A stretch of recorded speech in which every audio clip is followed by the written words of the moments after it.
এই যে 31 দফা বা সংস্কার প্রস্তাব দিয়েছে 2 বছর আগে, এটাই প্রমাণ করে যে বিএনপি দেশ এবং দেশের মানুষের কথা চিন্তা করে। উপস্থিত দুই বিভাগের নেতৃবৃন্দ, আজকে আমরা এখানে একত্রিত হয়েছি আমাদের 31 দফা, যেটি আমরা দেশের মানুষের সামনে উপস্থাপন করেছি। এই 31 দফার আলোকে আমরা আগামী দিনে আল্লাহর রহমতে মানুষের সমর্থন নিয়ে সরকার গঠন করতে সক্ষম হলে আমরা কি কি কাজ করতে চাই, দেশ এবং দেশের মানুষকে জন্য কি কি কাজ করতে চাই, সেগুলোর একটি সংক্ষিপ্ত বিবরণী নিয়ে আমরা আজকে উপস্থিত হয়েছি এখানে। কেন্দ্র থেকে নেতৃবৃন্দ এসেছেন, আলোচকবৃন্দ এসেছেন, আপনাদের সামনে সুন্দরভাবে তুলে ধরেছেন। আপনারা হয়তো পত্রিকার পাতায় দেখেছেন কিছুদিন আগে আমরা ঢাকায় রিলঞ্চ করেছি, কিন্তু স্বাভাবিক বিভাগ এবং জেলা পর্যায়ের নেতৃবৃন্দ আপনাদের মনে অনেকগুলো হয়তো প্রশ্ন ছিল, সেই প্রশ্নগুলো ক্লিয়ার করার জন্য আজকে ওনারা এসেছেন।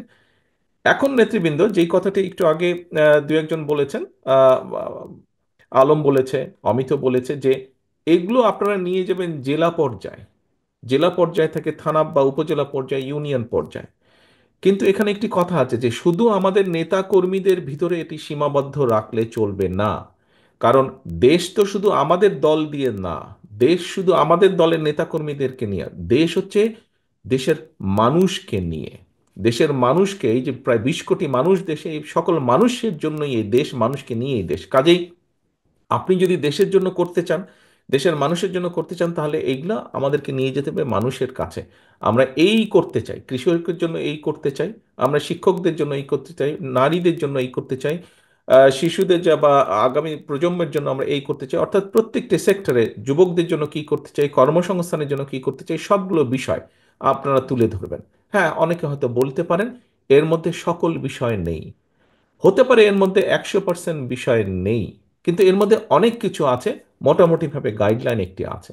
দেখুন নেতৃবৃন্দ, আমরা কাউকে ছোট করার উদ্দেশ্যে বলছি না, তবে এটাই তো বাস্তব। আমরা দেখেছি গত কিছুদিন যাবৎ সমাজের অনেক ব্যক্তি অনেক সংস্কারের বিষয়ে কথা বলছেন, যারা 3 মাস বা 4 মাস বা এমনকি 5 মাস আগেও, 6 মাস আগেও যারা সংস্কার নিয়ে কোনো কথা বলেনি। কিন্তু বাংলাদেশ জাতীয়তাবাদী দল, আপনাদের দল বিএনপি, এই সংস্কারের কথা আজকে থেকে 2 বছর আগে বলেছে। যখন আমরা জানতাম না স্বৈরাচারের পতন কবে হবে, কবে স্বৈরাচার পালিয়ে যাবে এই দেশ থেকে, এরকম যখনও পরিষ্কারভাবে আমাদের সামনে কিছু ছিল না, আমরা সেই সময় বলেছি। অর্থাৎ বিএনপি সত্যিকারভাবে যে, আমরা হয়তো অনেক কিছু অতীতে যখন দেশ পরিচালনার সুযোগ ছিল আমাদের হাতে, হয়তো সব কিছু যা যা বলেছি আমরা করতে পারিনি, হয়তো অনেক কিছু করতে পারিনি, অনেক কিছু করেছি আবার অনেক কিছু করতে পারি। কিন্তু তারপরেও বিএনপি যে দেশের কথা চিন্তা করে, দেশের মানুষের কথা চিন্তা করে, এবং চিন্তা করেই যে এই যে 31 দফা বা সংস্কার প্রস্তাব দিয়েছে 2 বছর আগে, এটাই প্রমাণ করে যে বিএনপি দেশ এবং দেশের মানুষের কথা চিন্তা করে। আপনারা যদি পত্রপত্রিকার মধ্যে খেয়াল করে থাকেন, দেখবেন আজকে তো আপনারা নিজেরাই শুনলেন, দেখলেন, আলোচনা করলেন। নিশ্চয়ই আপনারা যদি একটু চিন্তা করে দেখেন যে গত 1.5 2 মাস 3 মাস ধরে যারা অনেকে সংস্কারের কথা বলছে, আমরা এই 31 দফার ভিতরে যা যা বলেছি, কম বেশি তারা কিন্তু সেই কথাগুলোই বলছেন, এর বাইরে খুব একটা যাবার কোনো রাস্তা নেই। আমরা এই 31 দফাটা প্রথমে 27 দফা হিসাবে দিয়েছিলাম।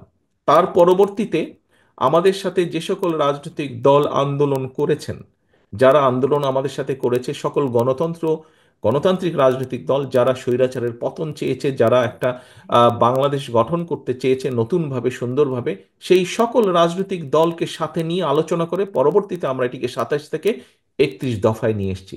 কাজেই এই 31 দফা কিন্তু শুধু যে বিএনপির দফা তা না। আমাদের সাথে সমমনা বা যেভাবেই বলি না কেন আমরা, আমাদের সাথে যে রাজনৈতিক দলগুলো ছিলেন, অর্থাৎ বাংলাদেশের পক্ষের সকল গণতান্ত্রিক দলগুলোর চিন্তার ফসলই হচ্ছে এই 31 দফা।